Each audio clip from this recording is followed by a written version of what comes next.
What's going on, guys? This is Rob, and we are here with the Hellfire Gala, specifically the resurrection of Miss Marvel as a mutant, and the ending of this story is crazy. So for those of you guys who are unfamiliar with the Hellfire Gala, this is a comic, a one-shot that Marvel releases every year, and usually it's a change in the X-Men roster. The old team is replaced with a new team. In this instance, we're focusing on Kamala in the beginning, and then transitioning from there. So of course, right off the bat, she's basically resurrected by Xavier and the Five, and she's told in no uncertain terms that she's a mutant. Now, anybody who's been reading Marvel Comics for any measure of time is going to ask the question, yeah, but I thought she was an Inhuman. How is it that she's a mutant? That gets reconciled, and then the deadly nature of Terrigenesis for Inhumans with regards to mutants, that gets dealt with as well. But for those of you guys who are unfamiliar with resurrection when it comes to the X-Men and Marvel Comics, you have what are called the Five. These are five mutants known as Tempest, Proteus, Hope Summers, the Egg, and Elixir. Between their powers, they basically have the ability to resurrect people, clone people if you want to call it that, use reality warping to imbue them with whatever modifications they may need, to instill whatever powers they may need, and then because mutants' minds are routinely backed up, which is really done automatically, memories that they had up until the moment they died are placed inside their bodies. So this is the reason why, especially when it comes to reality warping, that like Wolverine, for example, can die and then come back. But instead of simply just coming back with bone claws, he comes back with adamantium. Reality warping is what allows that to happen. That's actually the power of Proteus. He can only do it in a localized space. But still, the thing about Miss Marvel's response here is that it's kind of adorable, right? It's one of these things where she's like, okay, this is weird. So like, where are my parents at? Like, do they know that I'm dead? Do they know that I died and like I've come back to life? Like, what in the world's going on?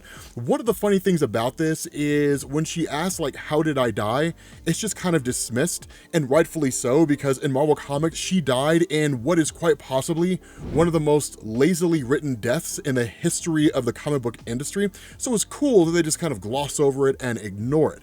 But because we're still talking about a shifting roster of the X-Men, the Juggernaut is actually told by Jean Grey, you should submit your name for candidacy to become a new member of the X-Men team. Now, we'll talk about how this whole process is undertaken in terms of being chosen, but the Hellfire Gala is a big deal. Anyone who's anyone is invited to become a part of this. Avengers, X-Men, the Fantastic Four, if they choose to appear, although, as I understand it, the Fantastic Four and the X-Men are kind of on bad terms ever since Franklin Richards lost his powers. But the thing about this is that Miss Marvel looks amazing, and like this whole outfit, this whole getup that she has going on. But the big thing that's really addressed here by way of Marvel is the discrepancy between the Inhuman gene and the mutant gene. Now, this is something that people are either going to love or they're going to hate. There's not going to be anybody in the middle here. So historically speaking in Marvel Comics, and this actually goes all the way back to the Son of X in the aftermath of House of M, when Quicksilver tried to use Terrigenesis to give mutants their powers back, one of the things we learned is that Terrigenesis, which is the process whereby Inhumans end up gaining their powers, that's deadly to mutants. So under normal circumstances, Miss Marvel should basically be dead. If she had a mutant gene and then she encountered Terrigenesis, it should have killed her on the spot. Such as it is, the response of Xavier is that your mutant gene simply hadn't activated at that point in time. And instead, it seems like whatever gene you did have was suppressed by your Inhuman abilities. Is it lazy writing? Absolutely. But the fact remains, she is now a mutant, and that explains how she survived. So, on to the main point here, right? Like the absolute insanity that leads into the fall of X and what is basically the end of the X-Men in Marvel Comics. So the big thing that goes on is that when it comes to the gala itself, you kind of get a little bit of an introduction to newer characters.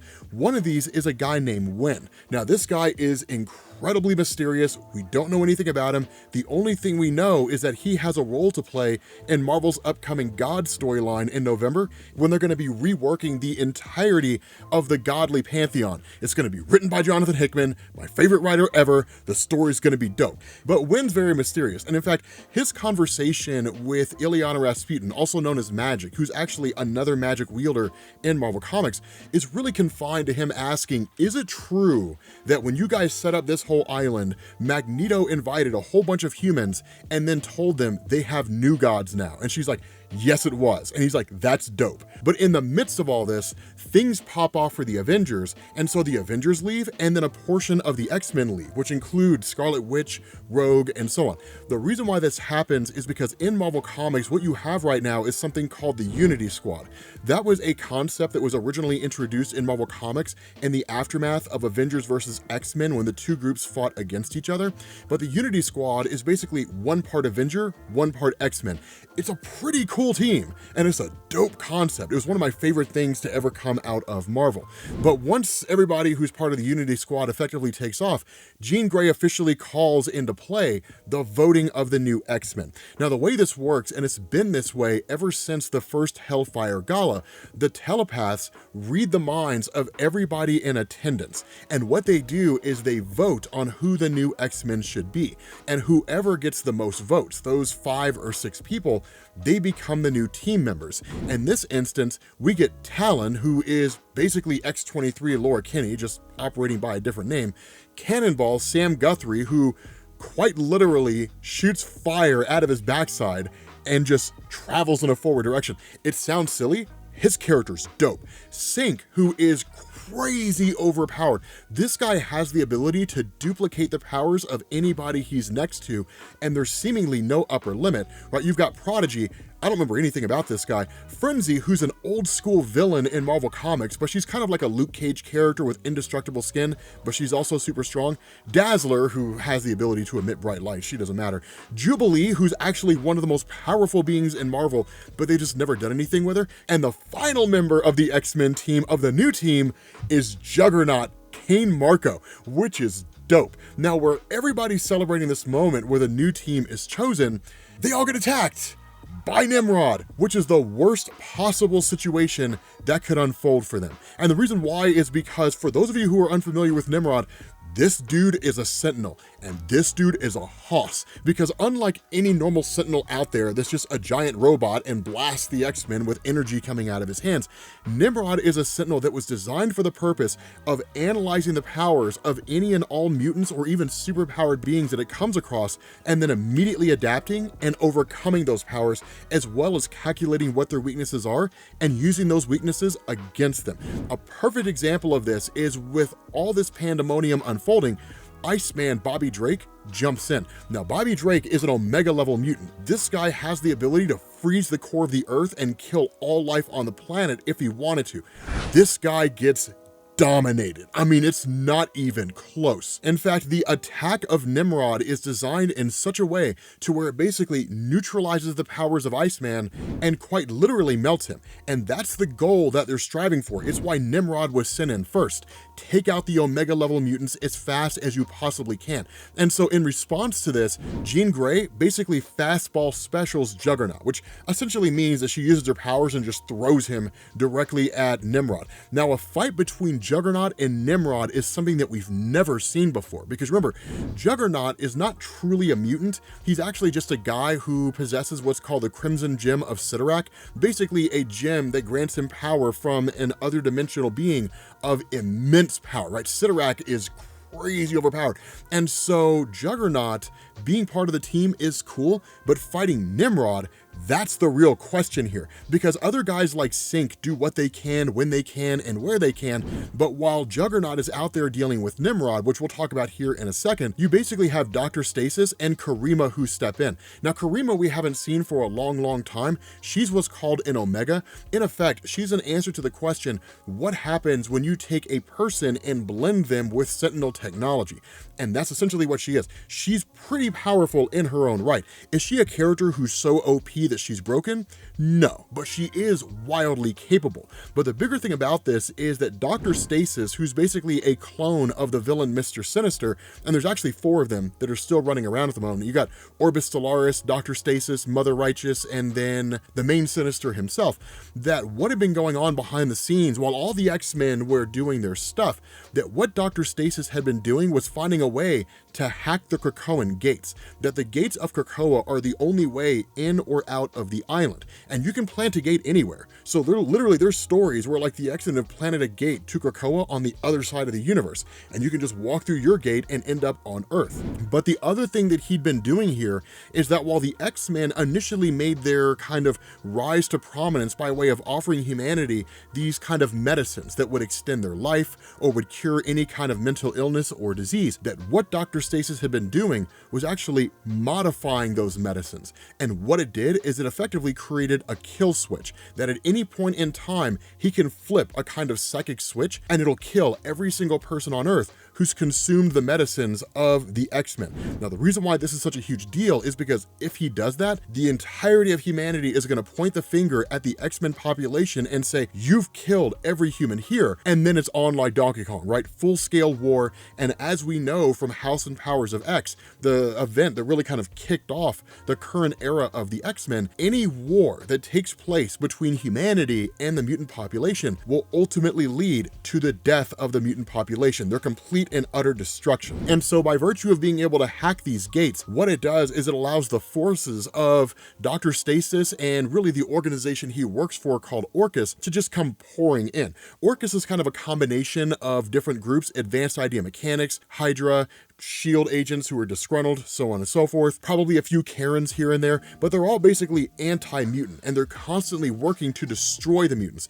So this is kind of like their best chance to launch their attack and bring everything to an end. What you also end up seeing here is Iron Man's X-Men Buster armor. It's not something Iron Man intended to create, but it is all developed through Stark Tech. So it is awesome to see these just like Iron Man Sentinels running through and effectively annihilating most of the X-Men. But what I hope you're realizing here is this is a full-scale attack against the X-Men population on Earth, the mutant nation of Krakoa. And it's not as though these guys are like holding their own and they're doing well. Miss Marvel's just kind of like, I mean, I have no idea what to do, I don't know. But like literally the whole thing is just them getting crushed. Not only that, when you jump to the fight between Juggernaut and Nimrod, normally Juggernaut would hold his own against like 99% of any force that's out there. One of the things that I don't think we've ever seen, which I would love to see, is a fight between Juggernaut and Apocalypse.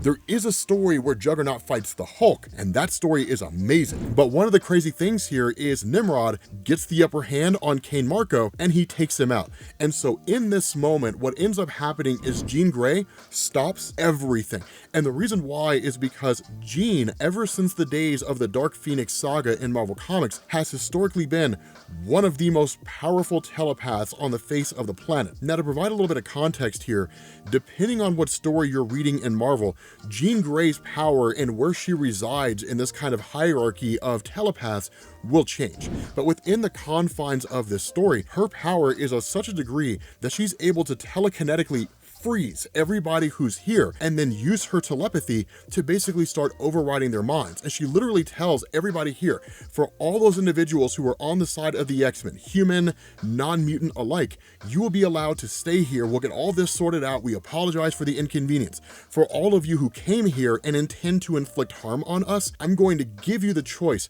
to walk away willingly. If you don't, I will destroy your minds inside your own head. You'll literally be operating as a 2-year-old for the rest of your existence. In that moment, Dr. Stasis makes the call and says, it's now or never, friend. And Jean Grey gets stabbed in the back and basically starts to die.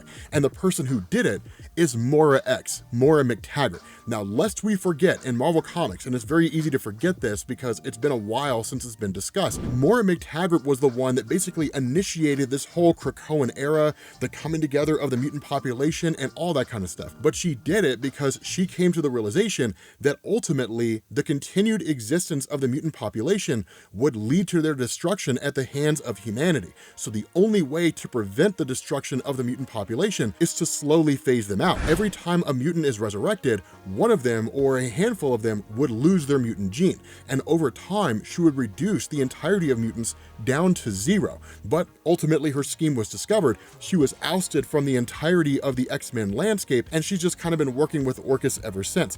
But she's got a vendetta here, but the presumed death of Jean Grey is enough to light a spark in the remainder of the mutant population, and realizing that, Moira seizes Charles Xavier, puts a knife to his throat, and says if anybody moves, the old man gets it. And so they all basically stop.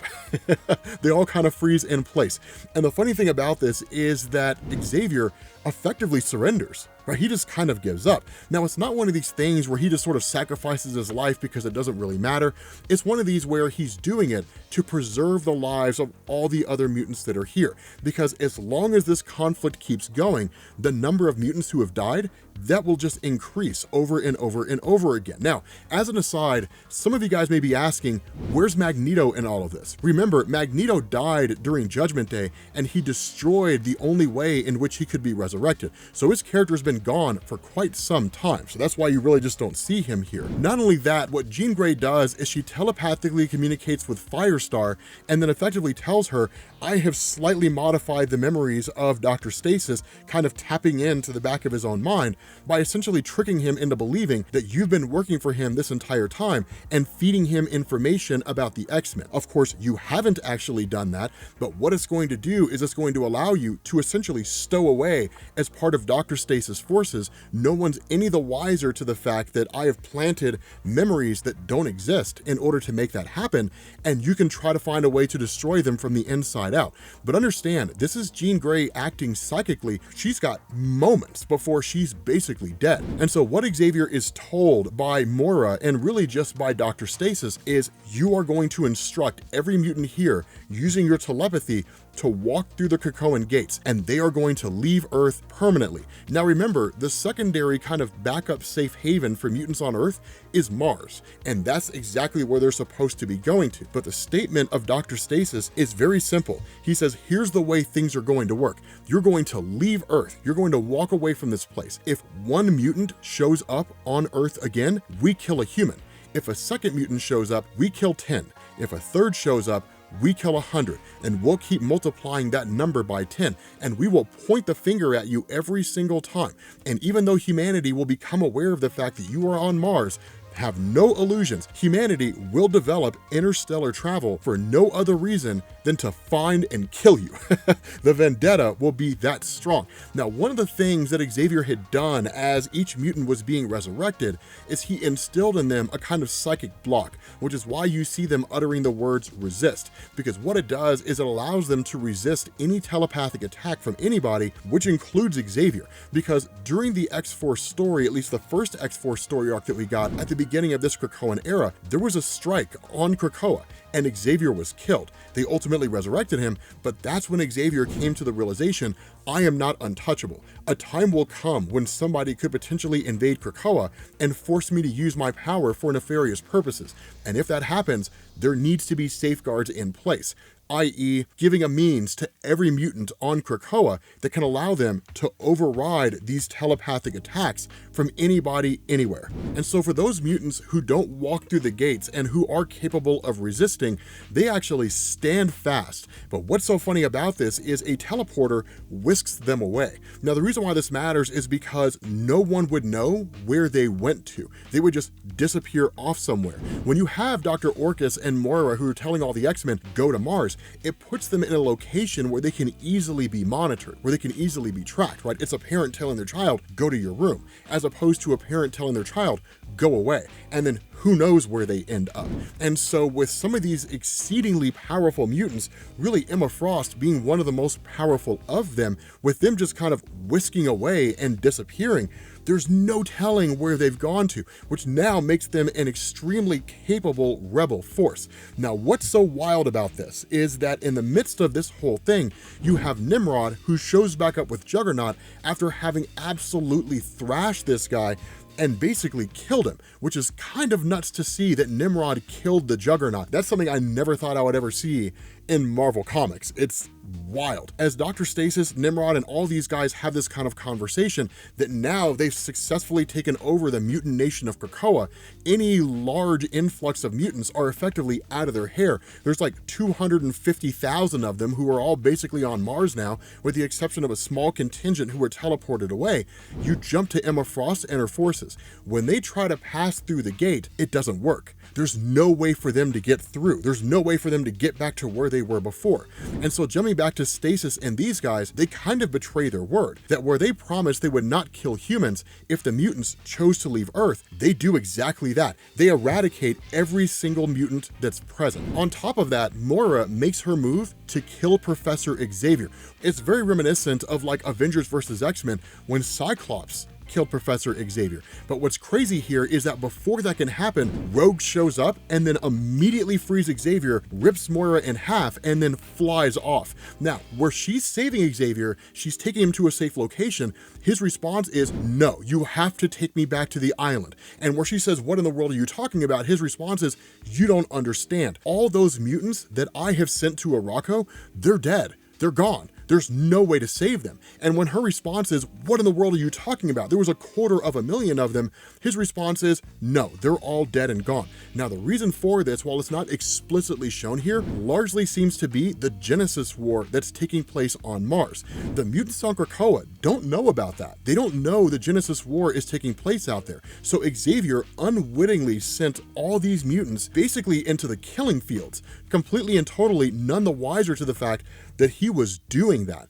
And so he literally tells Rogue, get out of here. Get out of here as fast as you possibly can. Unite whatever forces you can possibly unite and try to find a way to avenge the X-Men. But understand, this is the entirety of the mutant population running on a shoestring. They've been overpowered, crushed, and they're just fleeing for their lives. So God only knows what happens. But with that being said, guys, we're going to bring this to an end. If you want to get caught up with everything going on with the X-Men, make sure you click this video. That will give you all the important details that you need, and I will catch you all later. Peace.